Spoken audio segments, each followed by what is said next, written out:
that they can't miss their mom and dad on Christmas.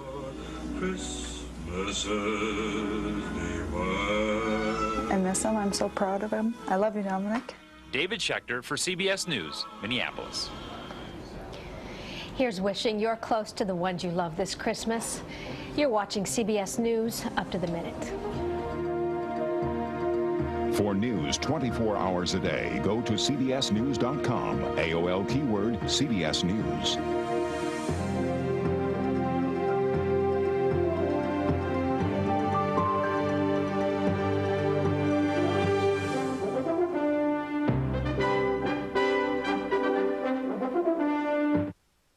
Experience CBS News.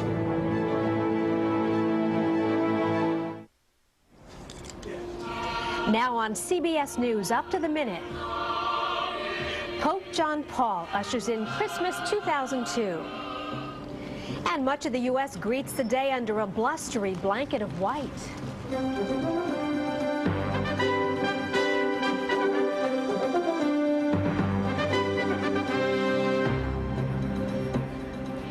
Good Christmas morning. This is CBS News Up to the Minute. I'm Bonnie Behrend.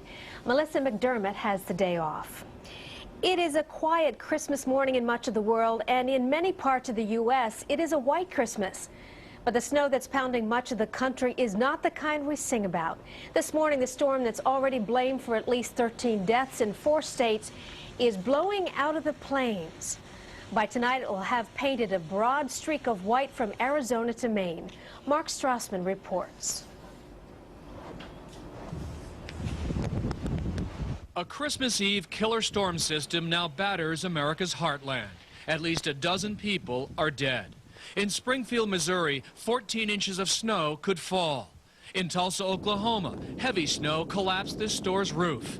In Roswell, New Mexico, which owns no snowplows. Panicky shoppers are after groceries, not gifts. We need some snack stuff, but we gotta hurry. Okay, look. It's getting bad out. Very bad out. Oklahoma will shovel out of its first white Christmas since 1975. A foot of snow. When was the last time you saw snow? Never. But in many places, for last-minute shoppers or last-minute travelers, this white Christmas is nothing to carol about.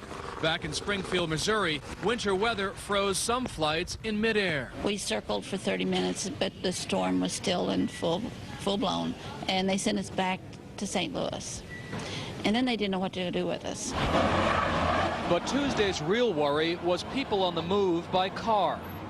I'm staying here, thank God, but everybody else is coming in this. It worries me to death. Traditional travel stampede has become a Christmas crawl. Throw a monstrous rain, ice, and snowstorm through the midsection of the country all the way up to the northeast, and it makes for some really chaotic driving for people. The national weather map also looks chaotic, a classic El Nino pattern, with 2 major storms. All that snow in the southern plains will move into Indiana and the Ohio Valley, and on Wednesday collide explosively with a vast rain system that has been across the southeast and sock the mid-Atlantic. By Thursday, interior New England could get clobbered.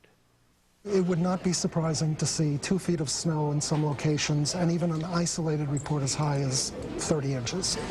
No snow in the southeast, but heavy rains, creating flooding around Atlanta and spawning tornadoes in Georgia, Florida, and especially in Alabama, where Agnes Stanford's world suddenly went black. It's turned black as smut, and all these trees and tin is just falling. Much of America is now turning winter white. I think it's beautiful. I think that it's nice for Christmas. Then again, for many people, it's the return commute that could be the real holiday hassle. This is shaping up as the most severe Christmas storm since 1969. Mark Strassman, CBS News, Atlanta. In the few places where Mother Nature is cooperating, holiday air travelers are being slowed by new security procedures. CBS's Jim Stewart has details. It wasn't the weather as much as the wrapping that delayed many Americans Tuesday. Travelers learned the hard way that gift wrap presents immediately targeted them for extra security searches. So I have a huge box behind me with a lot of presents in it, and they say there's a good chance it's going to be open in the next 10 minutes. So it should be an interesting afternoon. One woman at the Dallas airport had 2 suitcases of wrapped presents. She missed her flight. My whole trip was delayed 4 hours because I was told I could leave my presents wrapped, and believe me, you can't leave them wrapped. Unwrap them. Be careful about your shoes as well. Even a toddler's sneakers are suspect if they have metal parts. It was a year ago this week that Al-Qaeda operative Richard Reed tried to blow up a plane with explosives hidden in his sneakers. As a reminder of that incident, the FBI issued another warning to local police to be vigilant, although it added, "We possess no information about plans to use concealed explosives against airliners." U.S. officials said they would meet next week's deadline for examining all checked baggage for explosives and are augmenting that with dog teams that will cover other aspects of the airport. Come in here one day and see them in one concourse, and they could get dispatched to another concourse, or a vehicle that's left unattended at the ramp, or maybe be able to go over and search a particular aircraft. Officials say they have detected nothing in terrorist communications that would predict an attack inside the United States during the holidays. For the moment, the greatest threat seems to be aimed at Allied and American targets overseas. Officials admit, however, they can't be certain of that. Jim Stewart, CBS News, Washington. Secretary of State Colin Powell spent Christmas Eve consulting U.S. allies for a 4th day about North Korea's threat to restart its nuclear weapons program. From Pyongyang, the statements were more belligerent than ever. One warned U.S. policies are leading toward an uncontrollable catastrophe. Another said the U.S. is pushing the situation on the Korean peninsula to the brink of a nuclear war.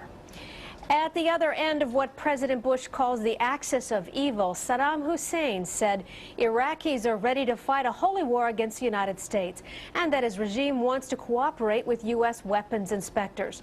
To that end, inspectors are now questioning Iraqi scientists. CBS's Lee Cowan is in Baghdad. A professor of nuclear physics became the poster child for Iraqi cooperation, coming forward as the first scientist to publicly admit being interviewed by the UN. The atmosphere was very friendly, actually. But in the end, he says, the inspectors went away with little new information. So they know exactly what we have been doing in the past. They have it in details, in fine details. His boss was quick to back him up. This university is clean like any other place in Iraq, inshallah. Professor Abdul Noor insisted on having Iraqis present during his interview, illustrating a problem for inspectors.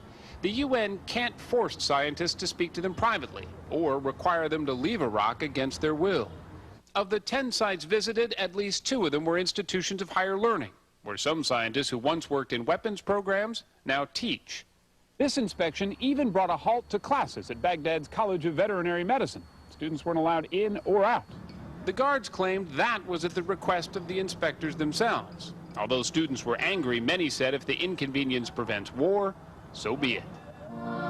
It was a theme echoed at Christmas Eve celebrations all around Baghdad. For a country so used to war, on this night at least, some Iraqis found the war of words drowned out by songs of peace. Lee Cowan, CBS News, Baghdad. Residents of Bethlehem are calling this a sad Christmas. In protest of the latest Israeli occupation, there was no music, no bells, and no tree in Manger Square. This is the first year since 1994 that Bethlehem has been occupied during the holiday. At the Vatican, Pope John Paul expressed his hopes for peace, especially in the Middle East. At midnight mass at St. Peter's Basilica, the Pope called the image of the baby Jesus a sign of peace for those suffering from conflicts. An important message to all Americans. If you're